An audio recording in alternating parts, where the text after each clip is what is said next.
tu avais des grands arbres, tu étais sur 10 mètres où tu n'avais rien du tout, tu n'avais que de la mauvaise herbe.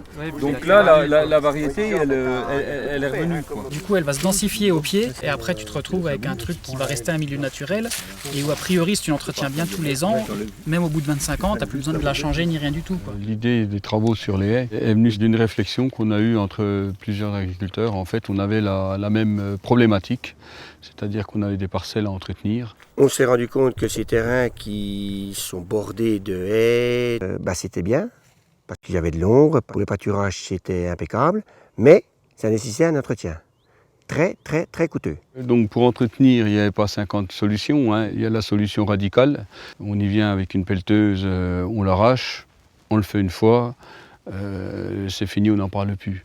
Donc on n'était pas dans cette démarche-là, parce qu'on est dans une démarche d'entretenir et de valoriser la biodiversité. Donc on a trouvé un exploitant forestier qui vendait des plaquettes, et cette personne-là est équipée d'une pelleteuse avec un sécateur. Donc on a fait l'essai sur un chantier. Donc le deal était grosso modo, je viens sur votre parcelle, je viens avec des outils qui permettent d'avancer vite, qui permettent de couper le bois, petit ou gros, et de le transformer en plaquette. Quand c'est gros, c'est de l'agrumes, et quand c'est petit, c'est sur de la plaquette. Tous ces produits-là sont broyés et peuvent être exploités en chaufferie.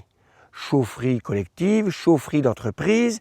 Par ce biais-là, parce qu'on arrive à valoriser tous ces produits-là, ça paye la pelleteuse, ça paye la remorque, ça paye le broyeur, et au final, tout est nettoyé sans qu'on ait dépensé un centime.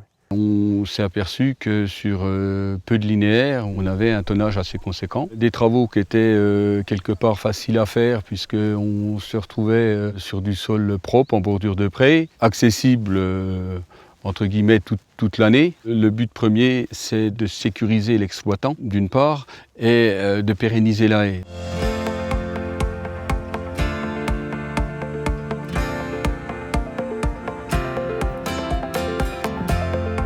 Entretenir et pérenniser les haies par l'exploitation, effectivement, c'est bien. Mais maintenant, comment on le fait, avec qui, avec quel partenaire?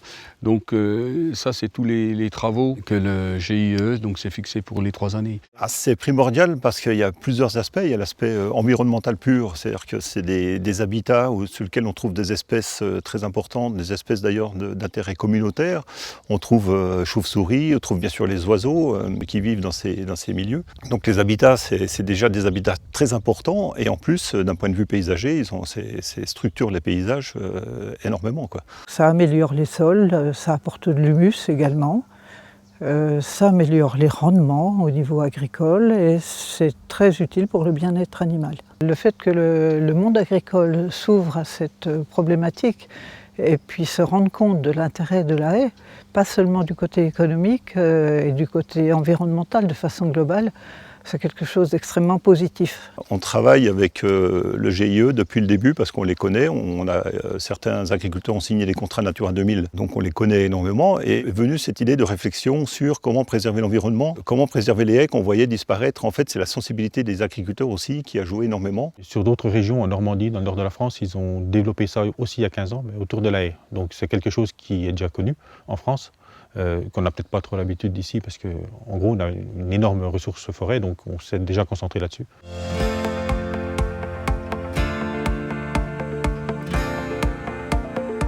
Maintenant, il faut qu'on passe à une autre dimension. Parce que l'idée, c'est pas de couper la haie à moindre coût, c'est que ça puisse servir par derrière.